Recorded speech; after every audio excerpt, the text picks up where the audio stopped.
All right, I know I may be getting a little ahead of myself here, but I'm gonna try to do a really big project. Um, it's gonna take a long time. I'm aware of that, and um, you know, jumping from this to this is a big thing, but it'll look good on the resume, right? That's my excuse. None of the dangerous stuff matters. What I'm trying to get myself into is building an ultralight, and I've got a lot of inspiration from Peter Streeple. Obviously, I mean, some of my designs kind of look like that one, but it's a good design. So what can you say? I wrote down a checklist of things that I would need to, not things that I would need, but requirements that I would have to meet, and some research that I did to get this working. So, first I have down, these are the Part 1 of 3 requirements for Part 1 of 3 aircrafts, which are ultralights. One person aircraft. That one person would be me, obviously, because I wouldn't trust my own devices for anyone else to sit in, obviously. I mean, not obviously. Number 2, can't be for business purposes or traveling. Well, I guess it could be that, but not traveling other people. Can't carry other people. Sport and recreational personal use only. Number 3, it's empty weight. That means no fuel in his fuel tank. Can be a max of 254 pounds, excluding safety devices. So if you had a rocket chute or fire extinguisher, that wouldn't go towards your weight. And number 4, 5 gallons of fuel. You can have a 5-gallon fuel tank, but that won't count towards your weight. Well, the tank will, not it being full. Number 5, a max speed of 63 miles per hour, which I don't think that'll be any issue. If it gets off the ground, if it has to go that fast, that would be bad, because I like going slow. I mean, preferably. I like go-karts in the sky. Stall speed can't be any more than 24 knots, which I'd hope it's not. That'd be bad. That would be a bad flying plane.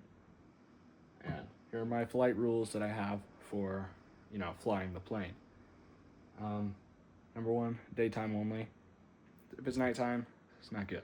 Shouldn't be flying like you want to go out and drive a car with no headlights in the middle of the woods. That's kind of what this is like. Well, not really, but less than 10,000 feet.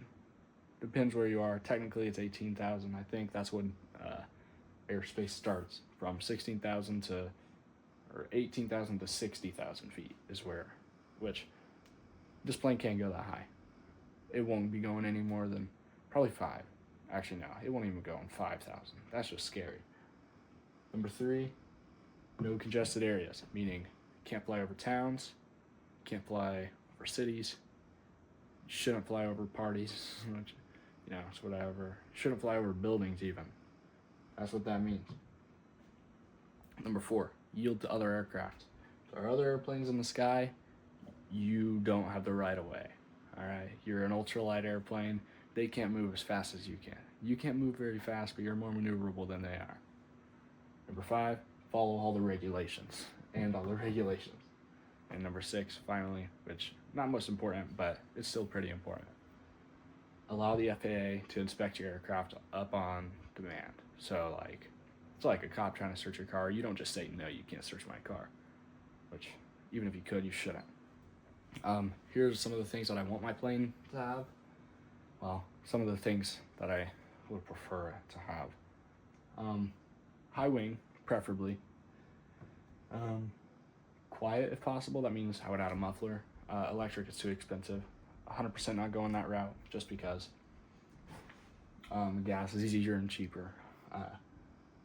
Easy to go, simple plane. Like I don't want there to be so many different linkages, so many different attachments, so many different bolts.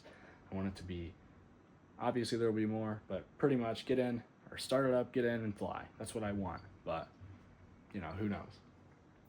Short takeoff and landing if possible, because back where I'm at, don't have too much room, which I can't take off back there anyway, so I'll have to find a place to put this thing. Ailerons. I would love to put ailerons on this plane, but I know it's more difficult to build than an aileron-less airplane, but I'm pretty sure it'll be easier to fly because your rudder doesn't have very much roll authority. Safe. Don't cheap out on wings or wing spars. So yeah, we're gonna have to have wing spars. We're gonna have to have strong wings, because I don't want to just go up in a styrofoam wing with nothing in there to support it.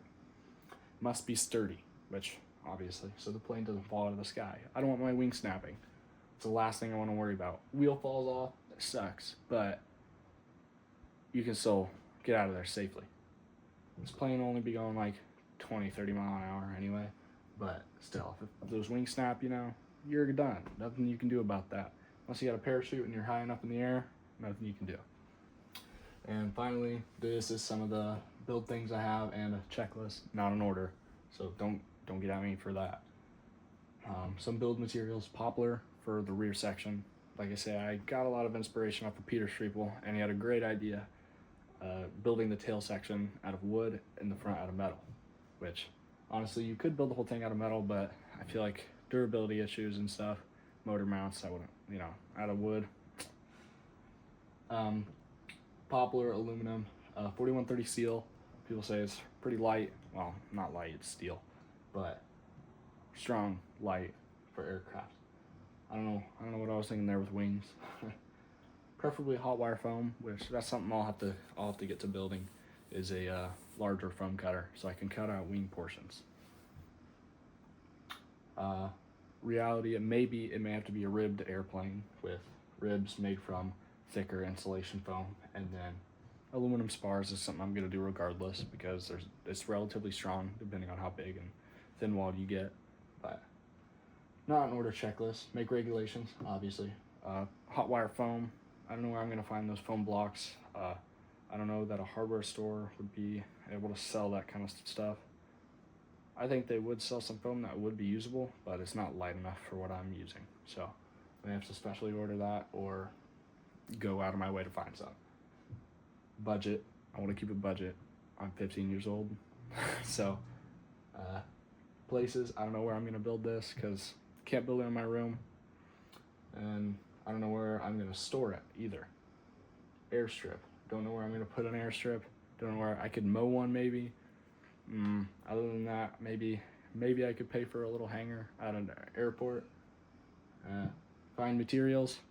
That's the steel and the foam are my biggest issues, because obviously I can't just go out and buy an engine. That's something I'll have to order regardless. DIY foam cutter and templates, that's on my list, because we'll need that. Struts. It looks like straps. Struts. I'll need struts for the wings, because thin pieces of aluminum, well, maybe not thin. Pieces of aluminum won't be good enough for that. Windscreen, that's just thin plexiglass probably. Electronics, you don't really need electronics necessarily, but it's just nice to have whenever you know how fast you're going. And like I said, you can only fly this in the day, so you can't really, what's the word? You don't need those instruments because you can constantly see the ground and the horizon. So, propeller. I know nothing about propellers. Planes, I know about. Engines, I know about. Propellers, that's not a. Now engines, like I said, I do know about engines, but not necessarily airplane engines. I assume they're just light 2-stroke engines. Well, for a plane this size, that is. I know they're 4-stroke in bigger planes or whatever, but those engines, I assume they're just 20 horse, 30 horse maybe for a plane this size. I'm only planning on having 16 to 20 foot wingspan and maybe a 14 foot long fuselage, which I don't know if those dimensions will add up, but that's what I have down so far. And this is the model.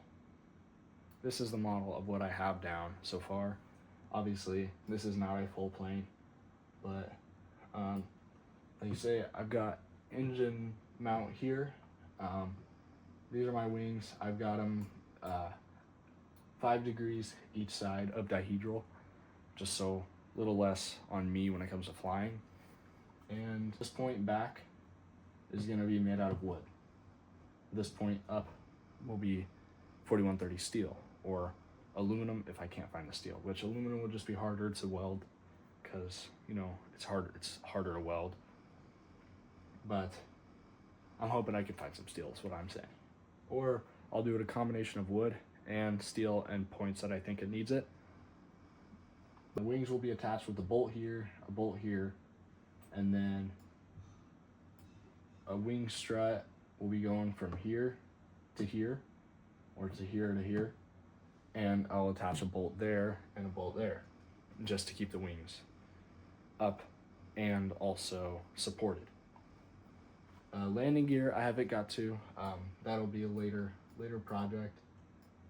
Well, because I don't want it to fold, or it's got to support the plane, which realistically I'm hoping for a 175 to 180 pound plane. Well, with depending on the engine.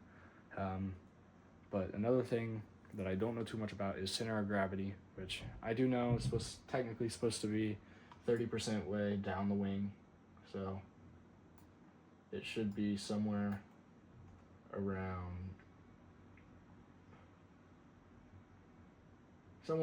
here, about a third down the wing.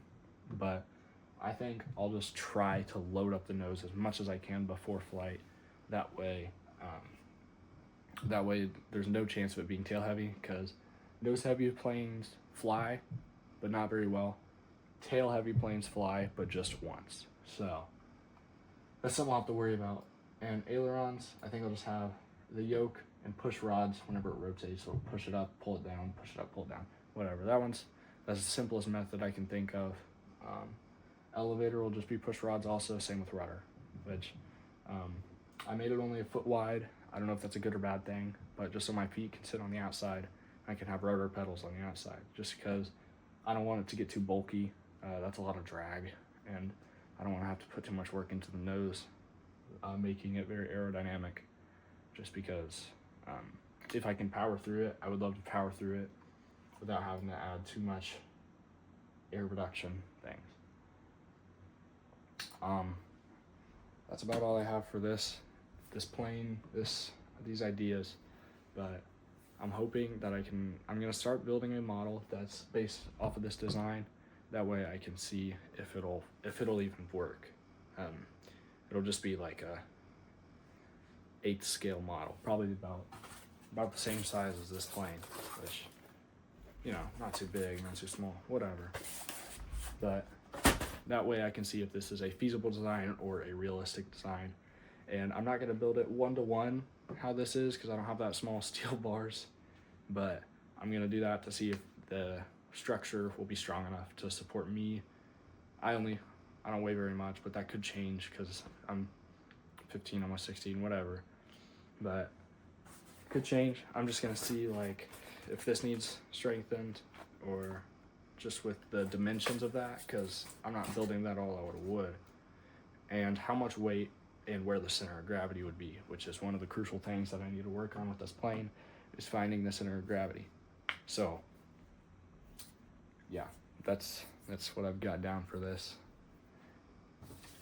So got these are my goals and checklists, and I'm hoping to work on this, get it done by the end of the year, preferably, but finding the money for that will be a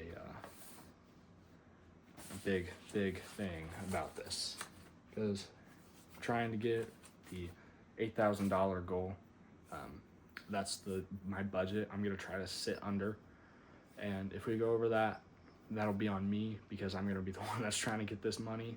And yeah, so this plane is gonna be a big hurdle, but I'm very, very passionate about my aviation